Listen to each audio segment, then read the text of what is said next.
Mako, tolong Pak Mako.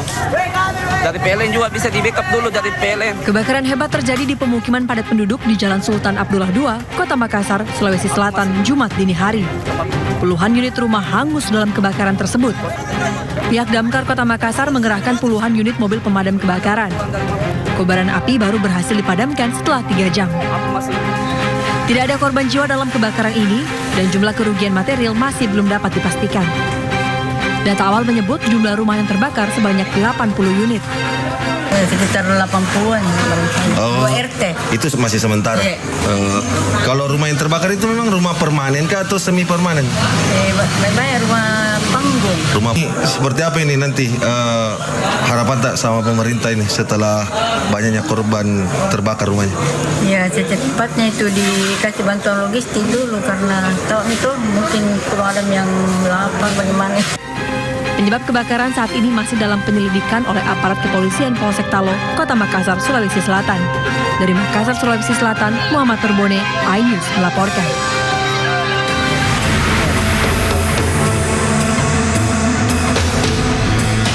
Kepulan asap membumbung dari kebakaran 3.000 meter persegi tempat pembuangan sampah TPSA Dengung, Desa Sindang Mulia, Kecamatan Maja, Kabupaten Lebak, Banten. Petugas damkar bergerak cepat memadamkan sejumlah titik api agar tidak meluas ke seluruh area TPSA. Dugaan sementara, kebakaran dipicu aktivitas pembakaran lahan oleh warga yang kemudian merambat ke area TPSA. Dengan tahu PT Pak Joni, titik awal api itu timbulkan dari luar TPA. Ada warga yang membersihkan, kemudian dibakar, dan karena angin angin kencang, akhirnya merembet ke TPA. Api pun berhasil dikendalikan. Sementara, penyebab kebakaran masih dalam penyelidikan petugas. Dari Lebak, Banten, Feby Febrianto, iNews melaporkan.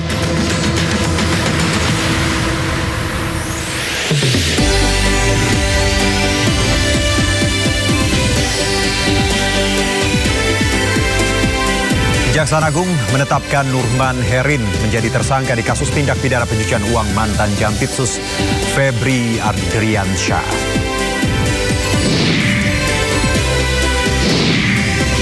Pertemuan Kadin dengan Presiden Prabowo hari ini membahas perekonomian bangsa.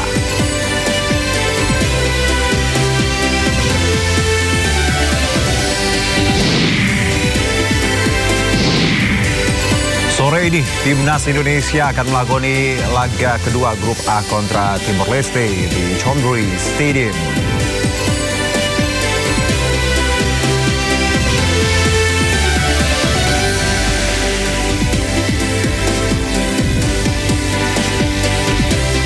Ya, halo pemirsa, Nurman Herin, tersangka baru kasus pencucian uang merupakan orang kepercayaan Febri, diduga ikut serta dalam tindak tipikor. Siapa lagi yang akan ikut terseret kira-kira?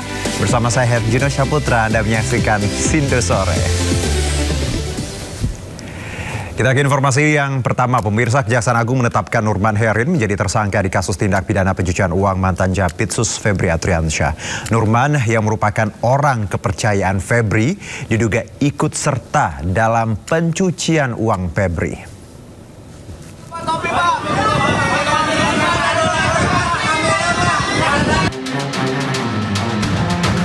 Tim 9 Kejaksaan Agung menetapkan Nurman Herin sebagai tersangka dalam kasus tindak pidana pencucian uang yang juga melibatkan mantan Jampitsus Febri Adriansyah.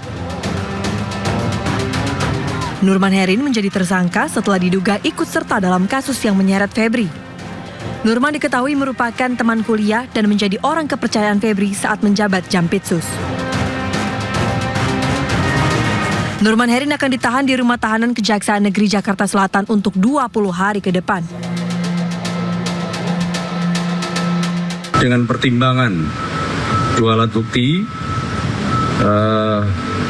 dari tim 9 menetapkan tersangka NH terkait dugaan turut serta tindak pidana pencucian uang yang mulai hari ini akan ditahan di Rutan Kejaksaan Negeri Jakarta Selatan untuk 20 hari ke depan. Sebelumnya, Febri Adriansyah juga telah ditahan untuk 20 hari ke depan di rutan KPK. Saat keluar dari Kejagung, Febri tidak menggunakan rompi tahanan dan tangan tidak diborgol. Pada perkara ini, Kejagung menerima 2 tersangka yang dialihkan dari Polda Metro Jaya.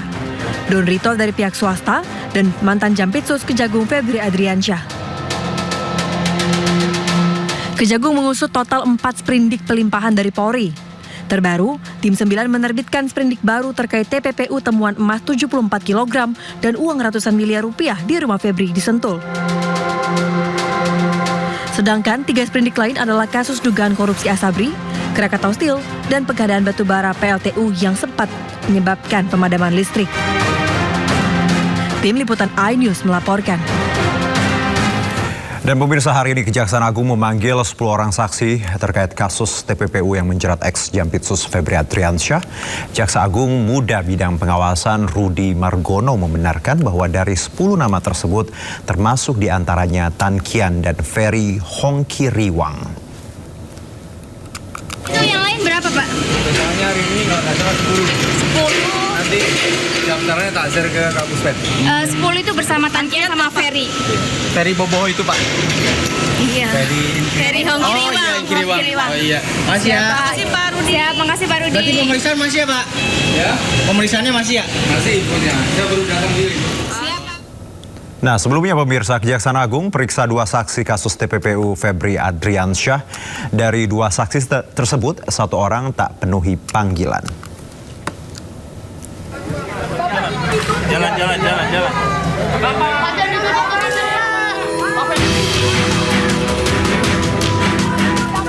Tim penyidik Kejaksaan Agung atau Tim 9 memanggil 2 saksi untuk diperiksa dalam penyidikan kasus dugaan tindak pidana pencucian uang atau TPPU yang menjerat mantan Jampitsus Febri Adriansyah pada hari Rabu.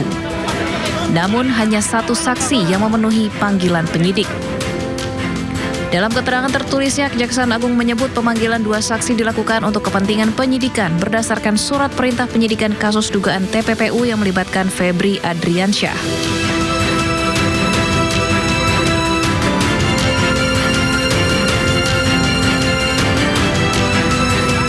Dari 2 saksi yang dipanggil, hanya ATW selaku penasihat hukum afiliasi Don Rito yang hadir menjalani pemeriksaan, sementara 1 saksi lainnya tidak memenuhi panggilan penyidik. Kapus Penkum Kejagung menambahkan penyidik akan kembali melayangkan surat panggilan kepada saksi yang tidak hadir. Pemeriksaan saksi masih terus dilakukan untuk memperkuat alat bukti dalam perkara tersebut. Tim Liputan iNews melaporkan. Dan pemirsa, kalau kita bicara mengenai kedekatan Kapolri dan Jaksa Agung saat ini menjadi sorotan publik. Tak hanya publik, ternyata Presiden juga menyebut hubungan keduanya makin dekat. Program baru ini adalah. Nah, ini pasca berpindahnya kasus ex-Jampitsus Febri Adriansyah dari kepolisian ke kejaksaan, hubungan Kapolri Jenderal Listio Sigit Prabowo dan Jaksa Agung ST Burhanuddin terus disoroti. Hubungan keduanya disebut ini makin dekat dan makin akrab. Bahkan kedekatan Polri dan Jaksa Agung ini sempat digoda oleh Presiden Prabowo Subianto dalam acara aksi massal akad 62.000 unit rumah subsidi di Batang, Jawa Tengah. Dan kami selalu berpikir. Jaksa Agung, Panglima TNI, saya ulangi ya, Jaksa Agung, Kapolri,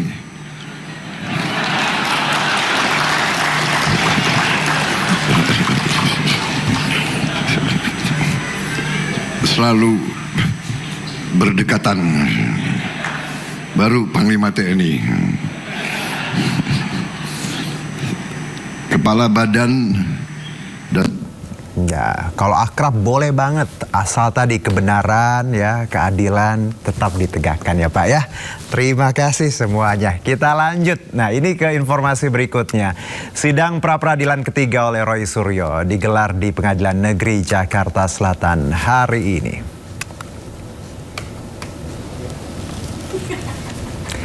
Dalam sidang pra-peradilan ini, Didit Wijayanto Wijaya menjadi ahli pidana yang dihadirkan sebagai saksi pihak Roy Suryo di Pengadilan Negeri Jakarta Selatan.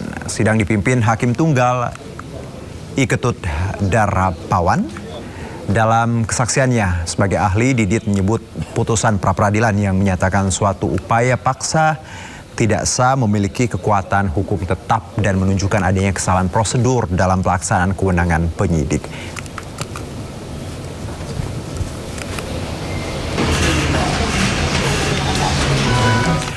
Ya, selanjutnya pemirsa, Wakil Ketua Komisi Pemberantasan Korupsi periode 2015-2019 Saud Situmorang menyoroti adanya oknum staf administrasi KPK yang menjadi salah satu tersangka pemerasan. Saud menyatakan hal itu memalukan. Ini salah satu staf dari KPK ya, ini ditangkap dan ditetapkan tersangka.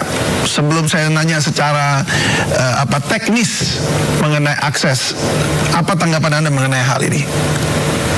Ya tentunya memalukan dong ya, gimana di tengah Mas David tadi di peran pengantar juga mengatakan dengan indeks persepsi korupsi 34, saya ini banyak tempat mengatakan ini benar-benar sekelas Nepal. Ini malah sekarang ini dengan kayak begini di bawah Nepal kelasnya sudah. Tinggal kita tunggu aja indeks persepsi korupsi Januari 2026 yang akan 2027. Jadi ini memalukan sebenarnya, dan tapi sebenarnya Mas David ya ini udah kita perkirakan kok ketika Undang-Undang KPK diganti tahun 2019.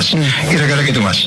Yang soal siapa saja sebenarnya di KPK yang bisa mengakses informasi mengenai perkara yang sedang ongoing gitu yang ditangani? Ya itu tergantung nanti pertama kali laporan itu dikirim lewat siapa gitu, lewat email kah, atau lewat telepon, atau lewat kemudian surat di bawah itu kan setiap pagi itu ada orang ngantar-ngantar tuh di bawah tuh. Ya itu biasanya dicatat tuh di situ. Nah itu dicatat itu by definition itu sebenarnya dia KPK sudah menanganinya. Selepas itu dibuka atau tidak oleh pimpinan, tapi begitu surat itu tercatat tanggal sekian itu artinya itu sudah ditangani oleh KPK. Nah kemudian surat itu masuk kemana? Biasa masuk pengaduan masyarakat ke Dumas. Dari pengaduan masyarakat nanti mereka akan pelajari, diklarifikasi, di cross check, double check lagi, ditanya si pengirimnya, diajak bicara dan seterusnya, sampai kemudian kalau dianggap sudah cukup dia akan paparan kepada pimpinan dan pimpinan menyetujui dilakukan penyelidikan. Nah penyelidikan tentu di situ ada kan satgas. Jadi kebocoran kalau Mas David itu dilihat tadi bisa jadi waru pertama surat itu diterima juga sudah bisa mulai potensi kebocoran di situ. Karena ini kan disebutnya dia bukan penyidik ya, bukan penyidik, bukan penyelidik, tapi staf admin biasa. Tapi dia memiliki akses. Ini menunjukkan bahwa sebenarnya ada sesuatu yang kemudian agak berbeda dari yang sebelumnya. Karena bagaimanapun ribuan surat, kadang-kadang bisa 8.000 surat per tahun itu kan semuanya itu potensinya adalah terjadinya peristiwa pidana, tetapi kelengkapannya yang belum. Nah kemudian bagaimana seseorang bisa mengakses itu, ini menjadi aneh. Yang saya pikir kita nggak tahu bagaimana dia mendapati. Nanti bisa ditanya apakah tergeletak kemudian dia baca, atau bagian dari staf di situ dia tidak penyidik tapi dia bagian admin, kita nggak tahu. Nanti itu yang perlu didalami Mas David. Ya, itu tadi perbincangan Bang Saud dengan rekan kami pemirsa David Silahoy. Nah, kalau bicara mengenai tanggapan ya berkaitan dengan kasus korupsi Bupati Pemalang, terungkap seorang staf administrasi KPK menjadi salah satu tersangka pemerasan. KPK menegaskan akan menindak kasus ini tanpa pandang bulu. Jadi kemudian telah menetapkan 4 orang sebagai tersangka. Dalam kesempatan ini KPK sekaligus menegaskan bahwa setiap penanganan perkara yang KPK lakukan dilakukan secara objektif, transparan dan akuntabel, termasuk apabila perkara itu juga melibatkan oknum KPK itu sendiri. Hal ini sebagai wujud komitmen KPK untuk memastikan tegaknya tiang integritas baik pada kelembagaan KPK ataupun pada setiap insan Komisi Pemberantasan Korupsi. Sebelumnya usai 24 jam diperiksa, Bupati Pemalang Anom Widiantoro ditahan KPK bersama 3 tersangka lain. Bupati Pemalang diduga terkait dugaan suap proyek dan jual beli jabatan di lingkungan Pemkab Pemalang. Ya, ini memakai rompi tahanan. Kita lihat ini ada Bupati Anom Widiantoro. Nampak keluar dari ruang pemeriksaan dengan tangan terborgol. Kamis pagi kemarin, pemirsa. Anom nampak berjalan dikelilingi oleh aparat ya, lalu digiring untuk masuk ke mobil tahanan. Nampak juga awak media merumuni Anom untuk meminta keterangan. Dan juga sempat dikatakan bahwa Anom meminta maaf ini kepada masyarakat Pemalang atas kasus yang menjeratnya. Namun Anom membantah melakukan jual beli jabatan. Sebelumnya KPK menangkap 21 orang dalam OTT di sejumlah lokasi dengan menyita lebih dari 2 miliar rupiah.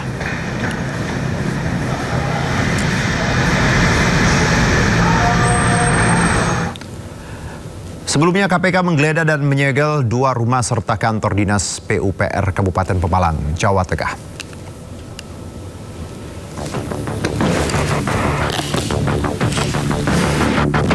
KPK menggeledah dan menyegel 2 rumah di perumahan Mutiara Residence Pemalang serta kantor dinas PUPR Pemalang.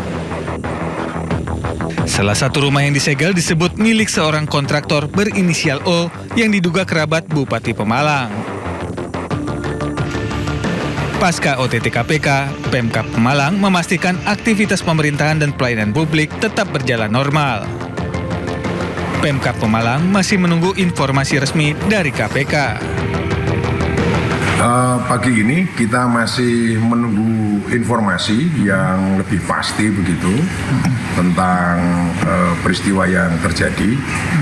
Tapi yang paling penting kita pastikan dan kita sudah minta kepada semua jajaran untuk kegiatan rutin pelayanan kepada masyarakat untuk dipastikan tetap terus berlangsung dengan baik. Selain menjaring 21 orang, KPK juga menyita uang tunai 2 miliar rupiah dari 3 lokasi penangkapan di Jakarta, Kabupaten Pemalang, dan Kabupaten Purworejo. Dari Pemalang, Jawa Tengah, Suryono Soekarno, iNews melaporkan. Di Sukoharjo, pemirsa, Wakil Bupati Eko Sabto Purnomo diperiksa Komisi Pemberantasan Korupsi terkait dugaan korupsi yang menjerat Bupati Sukoharjo Etik Suryani. PLT sekaligus Wakil Bupati Sukoharjo Eko Sabto Purnomo diperiksa KPK di Mapolresta Surakarta selama 7 jam dan dicecar 23 pertanyaan. Sabto diperiksa terkait kasus korupsi yang menjerat Bupati Sukoharjo Etik Suryani. Usai pemeriksaan, KPK menahan SK Wakil Bupati miliknya. Selain Sabto, KPK juga memeriksa 4 kepala dinas, diantaranya Kepala Dinas Pendidikan dan Kebudayaan Sukoharjo, Hafid Danang Purnomo Widodo.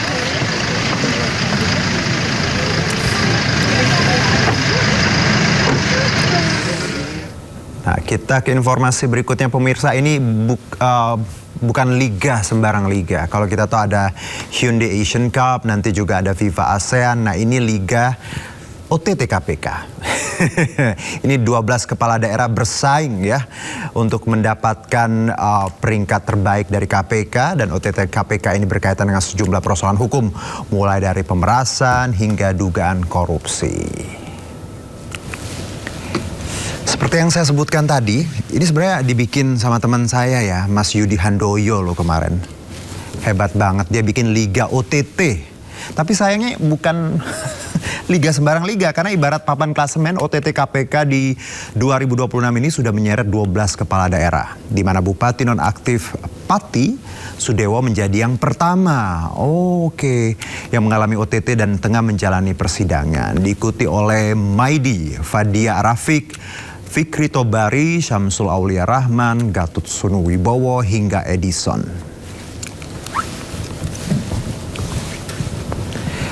Dan berikutnya, Bupati Kuantan Singingi, Suhardirman Ambi juga terkena OTT 30 Juni kemarin. Kemudian Syah Afandin, Etik Suryani, lalu Ahmad Zaini, hingga Anom Widiantoro. Publik kemudian bertanya, apakah angka 12 menjadi OTT terakhir di tahun ini? Tentu tidak. Karena katanya ya, ini juga berdasarkan dialog kami kemarin-kemarin gitu dengan Bang Saud, dengan banyak orang bahwa akan ada yang ke-13 dan seterusnya. Aduh, jangan sampai dong.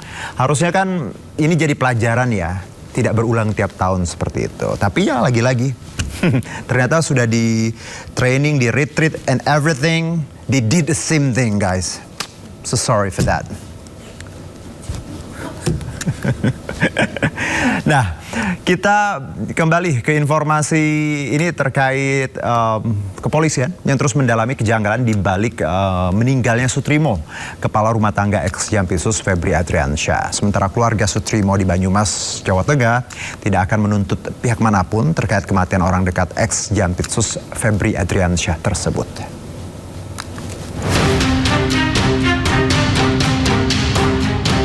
Sutrimo, seorang pria berusia 42 tahun asal Banyumas, Jawa Tengah, menjadi sorotan publik setelah ditemukan meninggal dunia secara misterius di halaman klinik Morden, Kebayoran Baru, Jakarta Selatan pada Kamis pagi 23 Juli 2026. Sutrimo merupakan kepala urusan rumah tangga atau penjaga rumah dari mantan Jaksa Agung Muda bidang tindak pidana khusus Febri Adriansyah. Sutrimo ditemukan tak sadarkan diri di halaman klinik Morden dengan kondisi mulut berbusa. Kemudian dievakuasi menggunakan ambulans menuju RS Muhammadiyah Taman Puring. Namun pihak rumah sakit menyatakan Sutrimo sudah dalam kondisi meninggal dunia. Kepolisian terus mendalami kejanggalan di balik meninggalnya Sutrimo. Polda Metro Jaya kini melibatkan Pusat Laboratorium Forensik Puslab-4 demi membongkar teka-teki kematiannya. Dalam olah TKP, tim penyidik mengambil sejumlah sampel untuk pemeriksaan laboratorium lanjutan. Selain mengandalkan pembuktian ilmiah melalui Puslab-4, penyidik juga mulai memanggil pihak-pihak terkait untuk dimintai keterangan.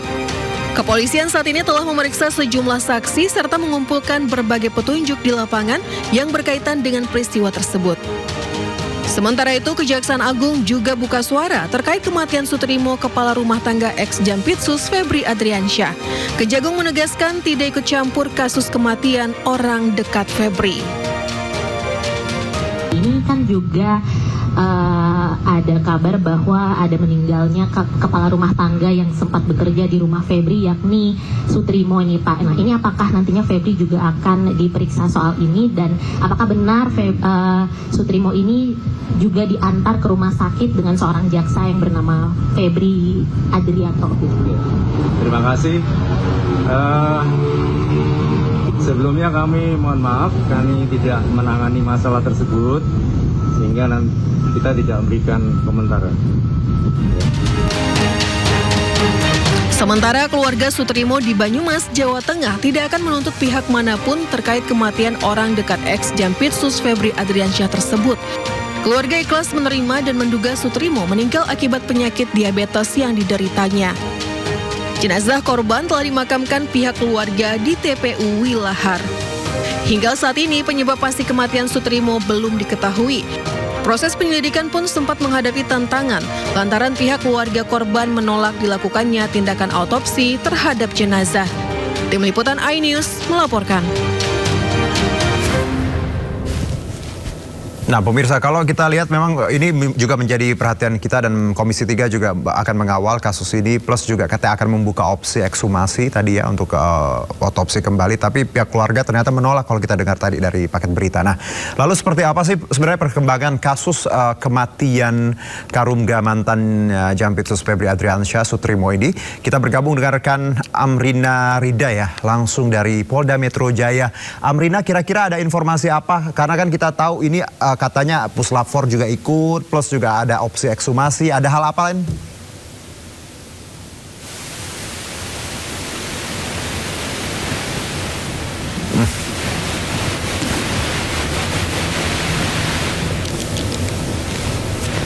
Ya, nampaknya ini audionya masih ada sedikit trouble ya pemirsa tadi. Tapi nanti kita coba gali lagi, kita akan coba hubungi lagi teman kami, Amrina di Polda Metro Jaya terkait bagaimana sebenarnya proses penyelidikan ataupun ekshumasi jasad Sutrimo ini akan dilakukan. Dan kita coba ya sekali lagi ke Amrina. Amrina, silakan Amrina. Ya. Iya. Iya, Juno dan juga pemirsa, kalau kita ikuti perkembangannya, begitu Juno dan juga pemirsa, hingga saat ini dari pihak Polda Metro Jaya tentunya masih terus melakukan pendalaman untuk nantinya mengungkap misteri di balik meninggalnya seorang pria bernama Sutrimo yang diketahui meninggal dunia di depan salah satu klinik kecantikan, klinik Modern Estetik di Jakarta Selatan begitu. Dan hingga saat ini dari pihak Polda Metro Jaya diwakili oleh Kabid Humas Polda Metro Jaya Budi Hermanto menyampaikan bahwa sudah ada sejumlah saksi-saksi yang diperiksa oleh pihak penyidik begitu ya untuk mengungkap meninggalnya Sutrimo. Di antaranya ini setidaknya sudah ada 5 saksi Juno yang diperiksa, yakni seorang pengemudi ambulans yang membawa Sutrimo menuju ke Banyumas, ada 2 orang yakni inisial AZ dan juga MOP. Lalu dari pihak saksi lainnya yang diperiksa ini adalah petugas pembawa jasad dari almarhum Sutrimo untuk dimandikan di rumah sakit berinisial M. Lalu dari pihak Polda Metro Jaya ini pun juga memeriksa ataupun juga meminta keterangan dari manajer pemilik ambulans yang membawa Sutrimo ke Banyumas berinisial MZ dan juga S. Dan juga dari pihak Polda Metro Jaya ini diketahui meminta keterangan dari 1 orang berinisial MA yang diketahui ini merupakan kenalan dari Sutrimo dan diketahui juga berinteraksi dengan Sutrimo pada malam hari sebelum pada akhirnya jenazah ataupun juga jasad dari Sutrimo ini ditemukan meninggal dunia pada Kamis pagi harinya. Nah, hingga saat ini selain melakukan pemeriksaan terhadap saksi-saksi yang saya sebutkan tadi, Juno, dari pihak Polda Metro Jaya ini pun juga fokus untuk mengetahui apa penyebab dari meninggalnya Sutrimo. Apakah memang Sutrimo ini meninggal dunia dalam keadaan berbusa, dan kalau memang meninggal dunia dengan kondisi yang seperti itu apa penyebab kondisi seperti itu terjadi kepada Sutrimo. Oleh karena itu dari pihak Polda Metro Jaya ini diketahui pun juga telah mengirimkan surat untuk nantinya meminta klarifikasi dari salah satu dokter di Rumah Sakit Muhammadiyah Taman Puring yang diketahui sempat melakukan pemeriksaan terhadap jasad Sutrimo dan kemudian menyatakan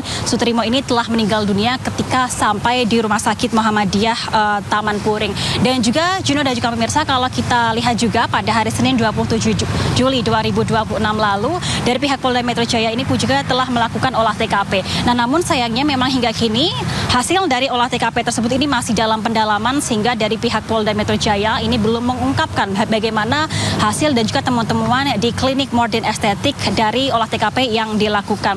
Meskipun kita ketahui juga Juno bahwa sudah banyak pihak, salah satunya adalah dari pihak keluarga yang menyebutkan bahwa Sutrimo ini bekerja di rumah dari ex-Jampitsus Febri Adriansyah. Namun dari pihak Polda memang hingga saat ini masih berusaha untuk melakukan verifikasi secara pasti apa hubungan pasti dari jasad ataupun juga dari almarhum Sutrimo dengan ex-Jampitsus Febri Adriansyah, termasuk juga nantinya dari pihak Polda usai melakukan pemeriksaan terhadap saksi-saksi lainnya tidak menutup kemungkinan akan melakukan pemeriksaan terhadap Febri Adriansyah apabila ditemukan adanya hubungan antara keduanya. Tentunya yang kita nanti hingga saat ini adalah agar Polda berhasil mengungkap bagaimana kondisi seharusnya dan juga kondisi pasti dari Sutrimo dan juga mengungkap apa yang menjadi hubungan antara Febri Adriansyah dengan Sutrimo. Sementara demikian kembali ke Anda, Juno. Nah, mungkin satu boleh tidak saya sedikit bertanya, kalau kita bicara opsi ekshumasi ya,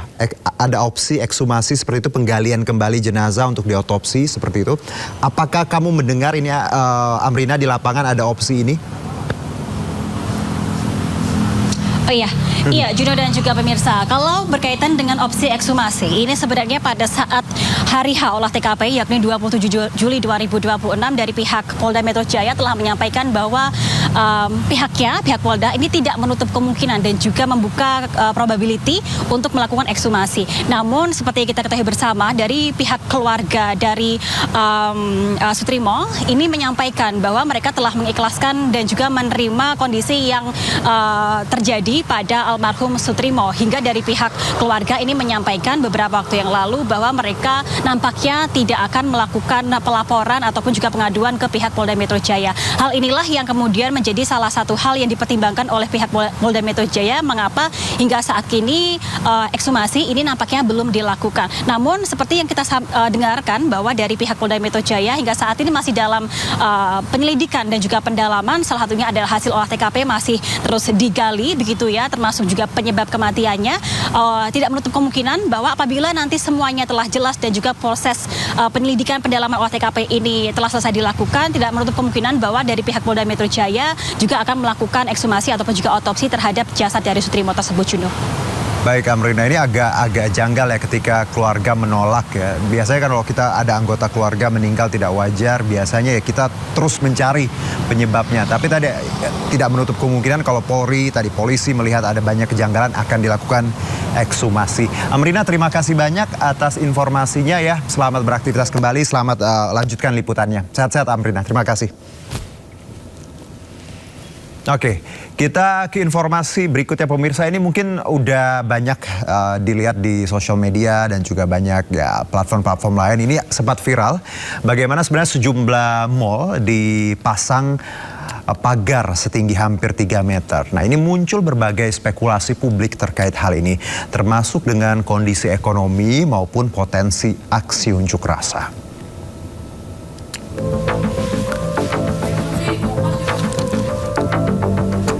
Nah, ini hasil pemantauan tim kami di salah satu mall ini di kawasan Jakarta Selatan. Terlihat kalau kita lihat nih ya pemirsa ya, biasanya tuh nggak setinggi-tinggi ini gitu pagarnya. Nah, ini kira-kira sekitar 2,5 meter tuh pagarnya telah dipasang dan dekat pintu masuk utama mobil dari Jalan Raya Casablanca. Dan saat ini pagar besi yang terpasang baru sepanjang sekitar 100 meter. Pagar didesain khusus untuk keamanan dengan bagian atasnya agak menyudut atau lancip. Jadi memang agak ekstra seperti itu ya.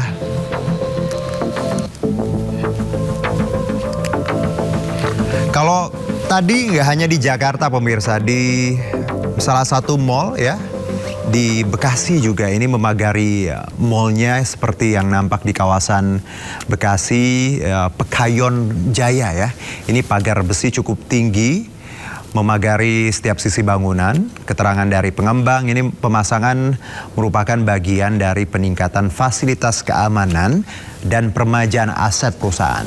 Pagar juga diperlukan untuk mengantisipasi terjadinya kecelakaan, terutama bagi pengunjung yang berjalan kaki menuju mall. Ya, kita doakan semoga memang ini tadi pengembangan dan bukan hal-hal yang yang kita takutkan atau seperti itu. Karena Indonesia ini masih cerah insya Allah.